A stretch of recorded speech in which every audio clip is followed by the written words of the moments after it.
नमस्कार, current news में आपका स्वागत है। मैं हूं आतिफा काजी।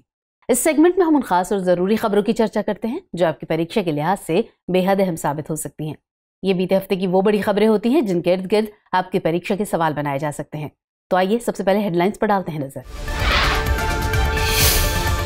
बिहार में जाति गणना के नतीजे आए सामने। बिहार में ओबीसी सबसे बड़ा वर्ग, कुल 215 जातियों के आंकड़े हुए जारी। नोबेल पुरस्कारों की हुई घोषणा। मेडिसिन के क्षेत्र में डॉक्टर कारिको और डॉक्टर वीसमैन को मिला नोबेल। फिजिक्स के लिए पियरे, फेरेंक और एनी हुए सम्मानित। इंडिया एजिंग रिपोर्ट हुई जारी। 2050 तक भारत में बुजुर्गों की होगी 20% हिस्सेदारी। कामकाजी लोगों की संख्या में आएगी कमी। Malaria vaccine R21 matrix M को मिली मंजूरी। बच्चों में मलेरिया की हो सकेगी रोकथाम। सेपोनिन से प्राप्त होता है मैट्रिक्स M घटक। और 6 मिलियन साल पुराने कछुए का मिला डीएनए। रिडले और ओलिव रिडले कछुओं से मेल खाता है डीएनए। कुछ हड्डी कोशिकाएं भी हुई प्राप्त। चलिए खबरों पर विस्तार से डालते हैं नजर। 2024 के लोकसभा चुनावों की सुगबुगाहट के बीच बिहार में जाति सर्वेक्षण के नतीजे सामने आए हैं। इस रिपोर्ट में बिहार सरकार ने कुल 215 जातियों का आंकड़ा जारी किया है। इन आंकड़ों के मुताबिक बिहार की कुल जनसंख्या 13 करोड़ से ज्यादा है। सर्वेक्षण के निष्कर्षों के अनुसार राज्य में ओबीसी यानी अन्य पिछड़ा वर्ग 27.13% और ईबीसी यानी अत्यंत पिछड़ा वर्ग की आबादी 36% है। वहीं तथाकथित अगड़ी जाति या सामान्य वर्ग की आबादी महज 15.5% है। रिपोर्ट के मुताबिक अनुसूचित जाति की आबादी 19.65% है तो अनुसूचित जनजाति की आबादी 1.68% है। अगर जातिवार आबादी में हिस्सेदारी की बात करें तो यादवों की संख्या सबसे ज्यादा यानी 14.26% है। वहीं दूसरे स्थान पर दुसाद और तीसरे स्थान पर रविदास जाति है जिनकी आबादी क्रमशः 5.31 और 5.25% है। सर्वेक्षण में धार्मिक आधार पर भी लोगों की गणना की गई है। इसके अनुसार राज्य में हिंदुओं की सर्वाधिक आबादी है। कुल आबादी में करीब 81.9% हिंदू जनसंख्या है। वहीं राज्य में मुस्लिम आबादी करीब 17.7% है। इसके अलावा सिख 0.01%, बौद्ध 0.08% और जैन आबादी 0.0096% है। सर्वेक्षण के उद्देश्य के विषय में बिहार सरकार ने तर्क दिया है कि ये रिपोर्ट जाति के साथ ही व्यक्ति की आर्थिक स्थिति पर भी प्रकाश डालती है। इससे सरकार को सभी वर्गों के विकास के लिए भविष्य की नीतियां और योजनाएं तैयार करने में मदद मिलेगी। भारत में जाति सर्वेक्षण के इतिहास पर नजर डालें तो साल 1931 तक हर जनगणना में जाति आधारित डेटा शामिल होता था। इसके बाद 1951 से लेकर वर्ष 2011 तक केवल अनुसूचित जाति और अनुसूचित जनजाति के आंकड़े ही जुटाए गए। गौरतलब है कि वर्ष 1941 में जाति आधारित डेटा एकत्र किया गया था लेकिन प्रकाशित नहीं किया गया था। आपको बताते चले कि बिहार से पहले साल 2015 में कर्नाटक में जातिगत सर्वेक्षण किया गया था। हालांकि इसके नतीजे अब तक सार्वजनिक नहीं किए गए हैं। हाल ही में the royal Swedish academy of sciences द्वारा विभिन्न क्षेत्रों के लिए नोबेल पुरस्कारों की घोषणा की गई है। फिजियोलॉजी या मेडिसिन के क्षेत्र में डॉक्टर कैटलिन कारिको और डॉक्टर ड्रीव वीसमैन को नोबेल पुरस्कार से सम्मानित किया गया है। मेडिसिन के क्षेत्र में यह पुरस्कार न्यूक्लियोसाइड आधारित संशोधनों से संबंधित खोज के लिए दिया गया है। इस खोज ने कोविड-19 के खिलाफ प्रभावी mRNA टीकों के विकास का मार्ग प्रशस्त किया है। mRNA का पूरा नाम मैसेंजर RNA है। अन्य टीकों की तरह ये भी एंटीबॉडी का उत्पादन करने के लिए प्रतिरक्षा प्रणाली को सक्रिय करने का प्रयास करता है। पारंपरिक टीके जहां कमजोर या निष्क्रिय वायरस का उपयोग करके प्रतिरक्षा प्रतिक्रिया उत्पन्न करते हैं, वहीं mRNA टीके वायरस की जेनेटिक मटेरियल के एक छोटे हिस्से का प्रयोग करते हैं। हालांकि यह तकनीक 1980 के दशक से ही ज्ञात थी, लेकिन कोरोना काल के बाद इस क्षेत्र में काफी तेजी से वृद्धि हुई है। इनके भंडारण के लिए अति निम्न तापमान -90 डिग्री सेल्सियस से -50 डिग्री सेल्सियस की आवश्यकता होती है। भौतिकी के क्षेत्र में पियरे एगोस्टिनी, फेरेंक क्रॉस और एनी एल हुइलियर को दिया गया। भौतिकी के क्षेत्र में यह पुरस्कार पदार्थों में इलेक्ट्रोडायनेमिक्स के अध्ययन के लिए प्रकाश के एटोसेकेंड पल्स उत्पन्न करने के लिए दिया गया है। आपको बता दें कि एटोसेकेंड नैनोसेकेंड का 1 अरबवां हिस्सा होता है। इन पल्स का प्रयोग परमाणुओं और अणुओं के विस्तृत भौतिकी का पता लगाने के लिए किया जाता है। साथ ही इलेक्ट्रॉनिक से लेकर चिकित्सा तक के क्षेत्रों में इनका संभावित अनुप्रयोग है। वहीं रसायन के क्षेत्र में मोंगी जी बावेंडी, लुइस ई ब्रूस और एलेक्सी आई एकिमोव को यह पुरस्कार दिया गया है। रसायन के क्षेत्र में पुरस्कार क्वांटम डॉट्स की खोज और उनका संश्लेषण करने के लिए दिया गया है। शोधकर्ताओं ने क्वांटम डॉट्स का उपयोग करके कलर्ड लाइट या रंगीन रोशनी बनाई है। आपको बता दें कि क्वांटम डॉट्स में अद्वितीय गुण होते हैं। ये टेलीविजन स्क्रीन और एलईडी लैंप में अपनी रोशनी का प्रसार करते हैं। बायोकेमिस्ट और डॉक्टर इनका उपयोग जैविक ऊतकों को मैप करने के लिए करते हैं। शोधकर्ताओं का मानना है कि भविष्य में क्वांटम डॉट्स लचीले इलेक्ट्रॉनिक्स, छोटे सेंसर, पतले सौर सेल और एन्क्रिप्टेड क्वांटम संचार बनाने में योगदान दे सकते हैं। हाल ही में इंडिया एजिंग रिपोर्ट 2023 जारी की गई। ये report international institute for population sciences और संयुक्त राष्ट्र जनसंख्या कोष द्वारा साझा की गई है। शोध के मुताबिक साल 2050 तक भारत के कुल आबादी में बुजुर्गों की हिस्सेदारी 20% से अधिक होगी। इसके साथ ही 15 से 59 वर्ष की आयु वर्ग के कामकाजी लोगों की संख्या में कमी आएगी। इस अध्ययन में यह भी बात सामने आई है कि महिलाएं पुरुषों की तुलना में अधिक समय तक जीवित रहेंगी। आंकड़ों के मुताबिक 1 जुलाई 2022 तक भारत में 60 साल से ज्यादा उम्र के लोगों की संख्या 14.9 करोड़ थी। ये भारत की कुल आबादी का 10.5% थी। रिपोर्ट के मुताबिक वर्ष 2050 तक 20.8% भारतीय वरिष्ठ नागरिक होंगे। सदी के अंत तक इस संख्या के 36% तक होने का अनुमान लगाया जा रहा है। बढ़ती जीवन प्रत्याशा और घटती प्रजनन क्षमता का असर दुनिया के सभी देशों पर पड़ा है। इसके कारण आने वाले वर्षों में दुनिया भर में वृद्ध जनसंख्या में वृद्धि होगी। आपको बताते चले कि संयुक्त राष्ट्र जनसंख्या कोष संयुक्त राष्ट्र महासभा का एक सहायक अंग है। इसकी स्थापना साल 1967 में एक ट्रस्ट फंड के रूप में की गई थी और वर्ष 1969 से इसका संचालन शुरू हुआ। साल 1987 में इसे आधिकारिक तौर पर संयुक्त राष्ट्र जनसंख्या कोष नाम दिया गया। इस संस्था का उद्देश्य मुख्य रूप से सतत विकास लक्ष्यों के अंतर्गत स्वास्थ्य, शिक्षा और लैंगिक असमानता से संबंधित मुद्दों का निपटान करना है। हाल ही में भारतीय सेना द्वारा प्रोजेक्ट उद्भव की शुरुआत की गई। United service institution of India के सहयोग से इस पहल को शुरू किया गया है। इस परियोजना का लक्ष्य भारतीय ग्रंथों में पाए जाने वाले शासन कौशल, युद्ध रणनीति, कूटनीति और भव्य रणनीति में प्राचीन भारतीय ज्ञान को फिर से खोजना है। इसके साथ ही प्रोजेक्ट के माध्यम से एक स्वदेशी रणनीतिक शब्दावली विकसित करने का भी लक्ष्य रखा गया है। इसमें सदियों पुराने ज्ञान को आधुनिक सैन्य शिक्षा शास्त्र के साथ एकीकृत करना है। प्राचीन ग्रंथों पर आधारित भारतीय युक्तियों को संकलित करने के लिए साल 2021 से अध्ययन किया जा रहा है। इस प्रोजेक्ट में 75 सूत्रों वाली पुस्तक जारी की गई है। इस पुस्तक का शीर्षक पारंपरिक भारतीय दर्शन, युद्ध और नेतृत्व के शाश्वत नियम रखा गया है। इसमें 4वीं शताब्दी ईसा पूर्व से 8वीं शताब्दी ईस्वी तक के प्राचीन ग्रंथों को शामिल किया गया है। कौटिल्य, कामंदक और कुरल के कूटनीतिक विचारों को सूचीबद्ध किया गया है। राष्ट्रीय सुरक्षा की गतिशीलता से भावी विचारों को परिचित कराने के लिए 21 और 22 अक्टूबर को एक सैन्य विरासत महोत्सव का आयोजन किया जाएगा। आपको बताते चलें कि 1870 में United service institution of India की स्थापना की गई थी। इसकी स्थापना रक्षा सेवाओं में कला, विज्ञान और साहित्य में रुचि और ज्ञान को बढ़ावा देने के लिए की गई थी। इस संस्थान को रक्षा थिंक टैंक के नाम से भी जाना जाता है। बीते दिनों state of India's birds 2023 report जारी हुई थी। रिपोर्ट के विश्लेषण के मुताबिक तमिलनाडु में पक्षियों की लगभग 110 प्रजातियां देश भर में गिरावट की स्थिति का सामना कर रही हैं। इनमें से 86 प्रजातियां रैपिड डिक्लाइन या तेजी से गिरावट की श्रेणी में शामिल हैं। विशेष रूप से garganey, northern shoveler, common sandpiper और कॉमन टील जैसे पक्षी इसमें शामिल हैं। शोधकर्ताओं के अनुसार इंडियन रोलर वेल्लोर में नियमित रूप से देखे जाते थे, ये तेजी से दुर्लभ हो गए हैं। वहीं चेन्नई में रूफ स्ट्रिपाई प्रजाति भी पहले की तरह अब दिखाई नहीं देती। रिपोर्ट के अनुसार शहरीकरण और तेजी से बदलते परिदृश्य के कारण इनकी संख्या में गिरावट देखने को मिल रही है। रिपोर्ट के अनुसार तमिलनाडु में बहुत कम पक्षी प्रजातियों के दीर्घकालीन प्रवृत्ति डेटा उपलब्ध है। पक्षियों से संबंधित डाटा ई बर्ड जैसे ऑनलाइन पोर्टल पर अपलोड किया जाता है। ई बर्ड पर पक्षी प्रेमी और शोधकर्ता डाटा अपलोड करते हैं। इससे भविष्य में इन पक्षी प्रजातियों का अधिक गहन विश्लेषण संभव हो सकेगा।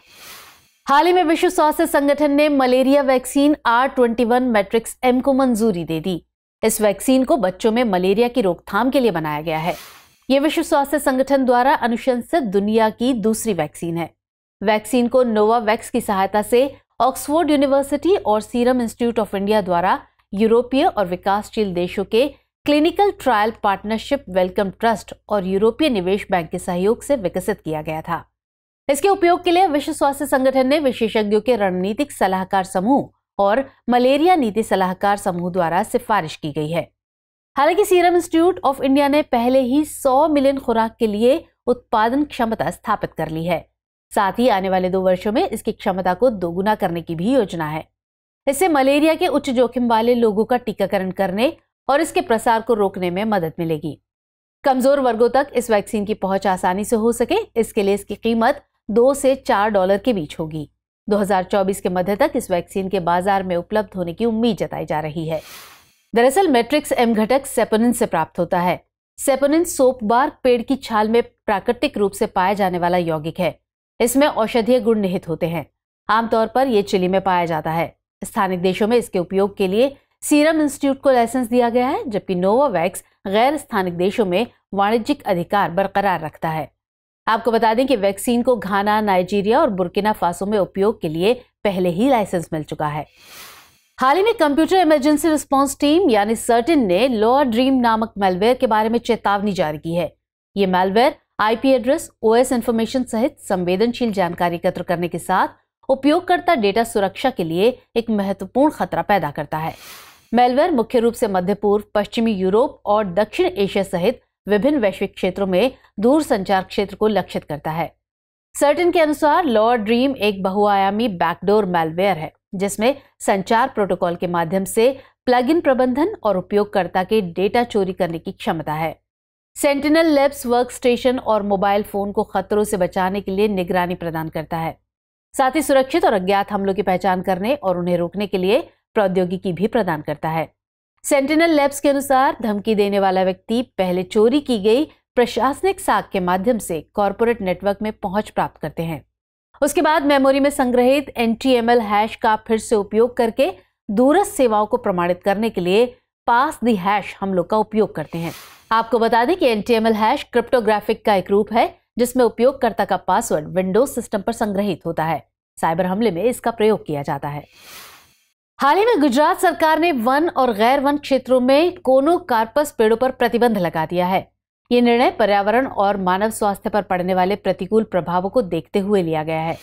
माना जाता है कि विदेशी मैंग्रोव प्रजाति गुजरात में हरित आवरण बढ़ाने के लिए एक अच्छा विकल्प रही है। वहीं मुख्य वन संरक्षक ने कोनोकार्पस के नकारात्मक प्रभावों को देखते हुए इसके नियंत्रण की तत्काल आवश्यकता पर जोर दिया है। आपको बता दें कि कोनोकार्पस कॉम्ब्रेटेसी परिवार से संबंधित है।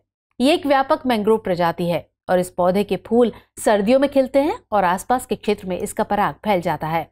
शोध रिपोर्ट में यह बताया गया है कि इससे सर्दी, खांसी, अस्थमा और एलर्जी जैसी बीमारियां हो रही हैं।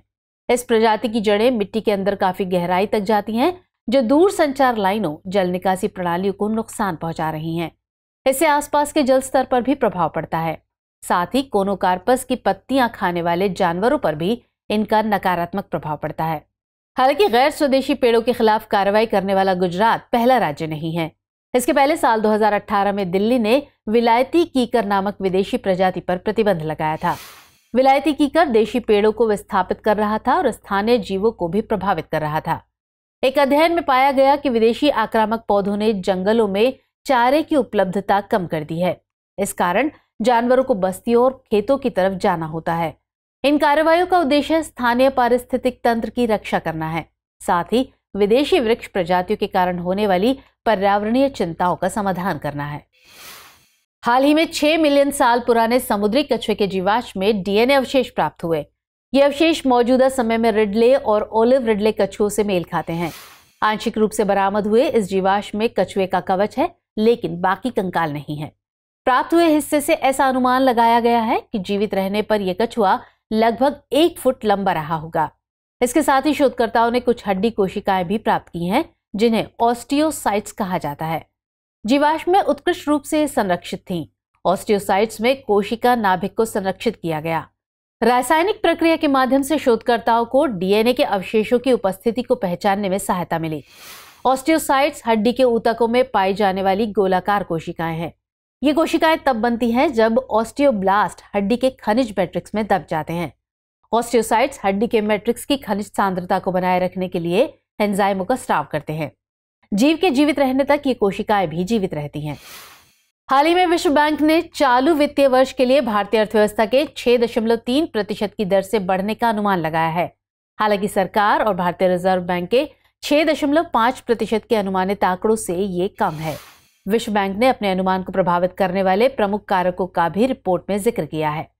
रिपोर्ट के अनुसार वित्त वर्ष 2024 के लिए मुद्रास्फीति 5.2% से बढ़कर 5.9% होने की उम्मीद है। इसमें मानसून की कमी, खाद्य कीमतों में वृद्धि, अल नीनो घटना का प्रभाव और वैश्विक आपूर्ति श्रृंखला में व्यवधान जैसे कारकों को जिम्मेदार ठहराया गया है। इसके साथ ही आरबीआई की मौद्रिक नीति समिति द्वारा रेपो दर को अपरिवर्तित रखने की भी उम्मीद है। वर्ल्ड बैंक के अनुसार सरकारी उपायों द्वारा वस्तुओं की आपूर्ति बढ़ने से मुद्रास्फीति में कमी हो सकती है। उच्च वैश्विक ब्याज दरों और भू राजनीतिक तनाव के कारण वैश्विक आर्थिक वृद्धि भी धीमी पड़ने की उम्मीद है। ऐसा अनुमान है कि केंद्र सरकार का राजकोषीय घाटा पिछले वित्त वर्ष से घटकर सकल घरेलू उत्पाद के 5.9% पर आ सकता है। सार्वजनिक ऋण के सकल घरेलू उत्पाद के 83% पर स्थिर होने की उम्मीद है। चालू खाता घाटा सकल घरेलू उत्पाद के 1.4% तक कम होने की संभावना है। तो चलिए खबरों के बाद अब बुलेटिन से जुड़े 5 सवालों पर डालते हैं एक नजर। इस बुलेटिन पर आधारित 5 प्रश्न इस प्रकार हैं। पहला प्रश्न, निम्नलिखित कथनों पर विचार कीजिए। पहला कथन, बिहार सरकार ने जाति सर्वेक्षण में कुल 215 जातियों का आंकड़ा जारी किया है। दूसरा कथन, राज्य में अन्य पिछड़ा वर्ग यानी ओबीसी की जनसंख्या 27.13% है। और तीसरा कथन, राज्य में मुस्लिम आबादी लगभग 17.7% है। आपको बताना है कि इनमें से कितने कथन सही हैं। ऑप्शन है ए केवल 1, बी केवल 2, सी सभी तीनों या फिर डी एक भी नहीं। अगला प्रश्न, निम्नलिखित कथनों पर विचार कीजिए। कथन 1, चिकित्सा के क्षेत्र में डॉक्टर कैटलिन कारिको और डॉक्टर ड्रीव वीसमैन को नोबेल पुरस्कार से सम्मानित किया गया है। कथन 2, ये पुरस्कार उन्हें न्यूक्लियोटाइड आधारित संशोधनों से संबंधित खोज के लिए दिया गया है। और कथन 3, mRNA का पूरा नाम मैसेंजर RNA है। आपको बताना है कि इनमें से कितने कथन सही हैं। केवल 1, केवल 2, सभी तीनों या फिर एक भी नहीं। चलिए अगला प्रश्न, प्रोजेक्ट उद्भव के संदर्भ में निम्नलिखित कथनों पर विचार कीजिए। पहला कथन है, इसकी शुरुआत भारतीय सेना द्वारा की गई है। दूसरा कथन, United service institution of India के सहयोग से इस पहल को शुरू किया गया है। और तीसरा कथन, इस परियोजना का लक्ष्य मात्र भारतीय ग्रंथों के अध्ययन को बढ़ावा देना है। आपको बताना है कि इनमें से कितने कथन गलत हैं।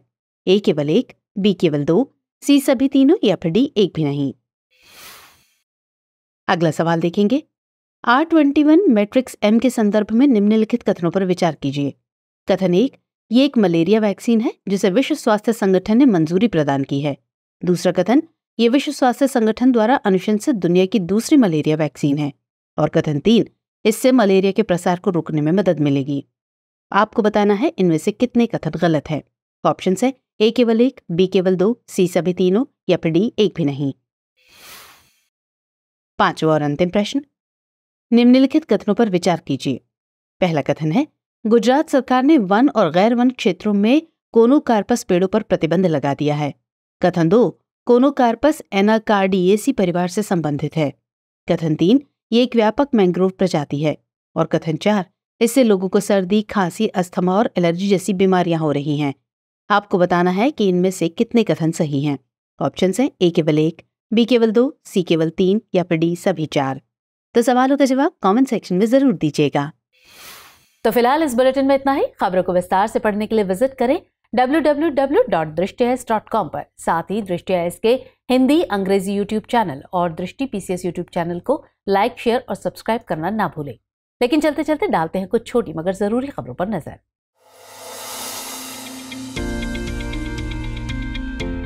हाल ही में भारत सरकार ने राष्ट्रीय हल्दी बोर्ड के गठन को अधिसूचित किया। ये बोर्ड देश में हल्दी और हल्दी उत्पादों के विकास और वृद्धि पर फोकस करेगा।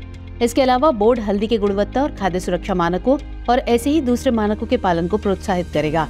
आपको बता दें कि भारत विश्व में हल्दी का सबसे बड़ा उत्पादक, उपभोक्ता और निर्यातक देश है। हल्दी के विश्व व्यापार में भारत की हिस्सेदारी 62% से अधिक है। 2022-23 के दौरान 380 से अधिक निर्यातकों द्वारा $207.45 मिलियन मूल्य के 1.534 लाख टन हल्दी और हल्दी उत्पादों को निर्यात किया गया था। सरकार ने उम्मीद जताई है कि बोर्ड के प्रयासों से 2030 तक हल्दी निर्यात $1 बिलियन तक पहुंच जाएगा। भारत में हल्दी की 30 से अधिक किस्में उगाई जाती हैं। गौरतलब है कि हल्दी के सबसे बड़े उत्पादक राज्य महाराष्ट्र, तेलंगाना, कर्नाटक और तमिलनाडु हैं। हाल ही में राष्ट्रीय निवेश और अवसंरचना कोष तथा Japan bank for international cooperation यानी JBIC ने $600 मिलियन का भारत जापान फंड लॉन्च करने के लिए समझौता किया है। ये संयुक्त पहल जलवायु और पर्यावरण के क्षेत्र में भारत और जापान के बीच सहयोग और निवेश की सुविधा प्रदान करेगी। वित्त मंत्रालय के अनुसार भारत सरकार इसमें कुल राशि का 49% योगदान देगी और शेष 51% योगदान JBIC द्वारा किया जाएगा। ये फंड पर्यावरणीय स्थिरता और कम कार्बन उत्सर्जन रणनीतियों में निवेश पर ध्यान केंद्रित करके भारत में जापानी निवेश को बढ़ावा देगा। प्रधानमंत्री स्ट्रीट वेंडर्स आत्मनिर्भर निधि यानी PM स्वनिधि योजना ने देश भर में 50 लाख से अधिक स्ट्रीट वेंडर्स को ऋण प्रदान किया है। इस साल 1 जुलाई से योजना के तहत प्राप्त किए जाने वाले लक्ष्यों को संशोधित करते हुए मंत्रालय द्वारा एक अभियान शुरू किया गया था। इस अवधि के दौरान कई उच्च स्तरीय समीक्षा और निगरानी की गई। इस सामूहिक प्रयास के परिणाम स्वरूप 50 लाख से अधिक रेहड़ी पटरी वालों को 8,600 करोड़ रुपए से अधिक मूल्य के लगभग 66 लाख ऋण वितरित किए गए। आपको बता दें कि PM स्वनिधि योजना 1 जून 2020 को शुरू की गई थी, जो शहरी स्ट्रीट वेंडर्स के लिए एक माइक्रो क्रेडिट योजना है। इसका उद्देश्य 50,000 रुपए तक का collateral free working capital loan यानी संपार्श्विक मुक्त कार्यशील पूंजी ऋण प्रदान करना है। हाल ही में पर्यटन मंत्रालय ने नई दिल्ली में PATA ट्रैवल मार्ट 2023 का उद्घाटन समारोह आयोजित किया। इसमें प्रतिष्ठित PATA gold award, PATA youth symposium, PATA forum on sustainability के अलावा B2B मार्ट आदि गतिविधियां शामिल की गयी। इसे नई दिल्ली के प्रगति मैदान स्थित अंतर्राष्ट्रीय प्रदर्शनी सह कन्वेंशन सेंटर में आयोजित किया गया था। इस साल ये ट्रैवल मार्ट का 46वां संस्करण था। आपको बता दें कि ट्रैवल मार्ट का भौतिक संस्करण कोरोना महामारी के कारण 3 साल के अंतराल के बाद आयोजित किया गया। गौरतलब है कि PATA पाटा की स्थापना गैर लाभकारी संस्था के रूप में साल 1951 में हुई थी। इसका मुख्यालय बैंकॉक में है। पाटा का पूरा नाम पैसिफिक एशिया ट्रैवल एसोसिएशन है। इसका मकसद दुनिया भर के पर्यटन पेशेवरों और व्यावसायिक हितधारकों को एक साथ लाना है। हाल ही में ओडिशा के केंद्रपाड़ा जिले की प्रसिद्ध मिठाई रसबली को GI टैग प्रदान किया गया है। केंद्रपाड़ा रसबली मिष्ठान निर्माता संघ और ग्रामीण बुनियादी ढांचा विकास और रोजगार विभाग ने रसबली के लिए GI टैग के लिए आवेदन किया था। आपको बता दें कि इस मिठाई की उत्पत्ति यहाँ के 262 साल पुराने श्री बालादेव जय मंदिर से हुई मानी जाती है। यहाँ मंदिर के इष्ट देव को रसबली भोग के रूप में अर्पित किया जाता है। गौरतलब है कि इस प्राचीन मिठाई के बारे में दूर दराज के लोगों को ज्यादा जानकारी नहीं है। GI टैग मिलने से लोगों तक इसकी पहुंच बढ़ेगी, साथ ही इसके निर्माताओं की आय में भी वृद्धि होगी। हाल ही में केंद्र सरकार ने national liberation front of Tripura यानी NLFT तथा ऑल त्रिपुरा टाइगर फोर्स यानी ATTF और उनके गुटों को गैर कानूनी घोषित किया है। सरकार ने इन संगठनों पर 5 साल के लिए प्रतिबंध लगा दिया है। ये कार्रवाई गैर कानूनी गतिविधियां व रोकथाम अधिनियम के तहत की गई है। इस मामले में केंद्रीय गृह मंत्रालय का कहना है कि NLFT और ATTF की गतिविधियां भारत की संप्रभुता और अखंडता के लिए हानिकारक हैं। आपको बता दें कि national liberation front of Tripura Bharat में स्थित एक आतंकवादी संगठन है। इस संगठन का मकसद पूर्वोत्तर राज्य के अन्य सशस्त्र अलगाववादी संगठनों के साथ मिलकर त्रिपुरा को भारत से अलग करके एक स्वतंत्र राष्ट्र की स्थापना करना है। वहीं ऑल त्रिपुरा टाइगर फोर्स एक त्रिपुरी राष्ट्रवादी उग्रवादी समूह है, जिसकी स्थापना 1990 में रंजीत देव वर्मा के नेतृत्व में पूर्व त्रिपुरा राष्ट्रीय स्वयंसेवक सदस्यों के एक समूह द्वारा की गई थी। बीते 5 अक्टूबर को राष्ट्रीय डॉल्फिन दिवस मनाया गया। इस दिन को मनाने का मकसद लोगों को डॉल्फिन के व्यवहार के बारे में जागरूक करना है। आपको बता दें कि पशु प्रेमियों, विशेषज्ञों और पर्यावरण विशेषज्ञों की मांग पर राष्ट्रीय वन्यजीव बोर्ड ने साल 2022 में हर साल 5 अक्टूबर को राष्ट्रीय डॉल्फिन दिवस के रूप में मनाने की घोषणा की थी। इसके लिए बिहार सरकार ने भी विशेष प्रयास किए थे। आपको बता दें कि बिहार ने गंगा नदी डॉल्फिन के संरक्षण में महत्वपूर्ण भूमिका निभाई है। बिहार में गंगा डॉल्फिन की मुख्य उपस्थिति गंगा, गंडक, कोसी और महानंदा नदी प्रणालियों में पाई जाती है। बिहार सरकार की मांग पर केंद्र ने 2010 में गंगा डॉल्फिन को राष्ट्रीय जलीय पशु घोषित किया था। आपको बता दें कि डॉल्फिन एक स्वस्थ जलीय पारिस्थितिकी तंत्र के आदर्श पारिस्थितिक संकेतक के रूप में कार्य करती हैं। एक अनुमान के अनुसार भारत में डॉल्फिन की कुल आबादी लगभग 2000 है। वन्यजीव संरक्षण अधिनियम 1972 की सूची 1 में डॉल्फिन अत्यधिक लुप्तप्राय के रूप में शामिल है। हाल ही में तमिलनाडु के उदंगुड़ी पनंकरुपट्टी यानी ताड़ गुड़ को GI टैग प्रदान किया गया है। इसके लिए तमिलनाडु के Palmyra products cooperative federation limited और पेटेंट सूचना केंद्र तमिलनाडु राज्य विज्ञान और प्रौद्योगिकी परिषद द्वारा आवेदन दायर किया गया था। आपको बता दें कि तमिलनाडु में आज भी बिना किसी रसायन का उपयोग किए पारंपरिक तरीके से ताड़ गुड़ तैयार किया जाता है। आमतौर पर गुड़ बनाने में ट्रिपल सुपर फॉस्फेट और फॉस्फोरिक एसिड जैसे रसायनों का इस्तेमाल किया जाता है। यहाँ की गुड़ में विशिष्टता इस क्षेत्र में पाई जाने वाली लाल रेतीली मिट्टी की उपस्थिति के कारण होती है। ये मिट्टी भूजल को कम धारण करती है। शुष्क जलवायु की स्थिति के कारण वातावरण में नमी की मात्रा कम होती है, जिससे गुड़ में सुक्रोज की मात्रा अधिक हो जाती है। इसकी वजह से गुड़ की मिठास बढ़ जाती है।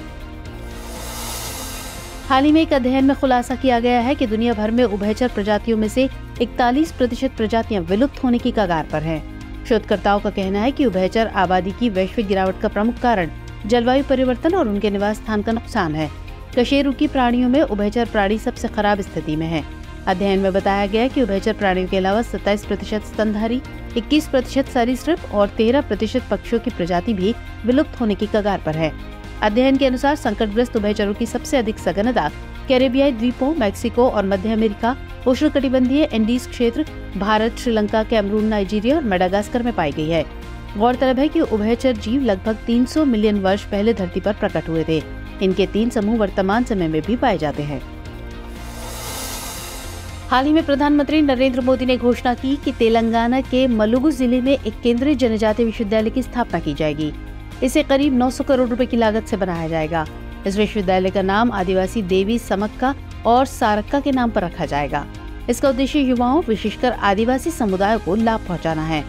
इसके अतिरिक्त प्रधानमंत्री ने हैदराबाद केंद्रीय विश्वविद्यालय को इंस्टीट्यूशन ऑफ एमिनेंस की उपाधि से भी सम्मानित किया है और इसे एक विशेष निधि प्रदान की है। आपको बता दें कि इंस्टीट्यूट ऑफ एमिनेंस भारत में उच्च शिक्षा संस्थानों के लिए एक विशिष्ट मान्यता है, जिसे साल 2017 में विश्वविद्यालय अनुदान आयोग यानी UGC द्वारा निर्धारित किया गया था। इस मान्यता वाले संस्थानों को प्रशासनिक और शैक्षणिक रूप से अधिक स्वायत्तता प्रदान की जाती है।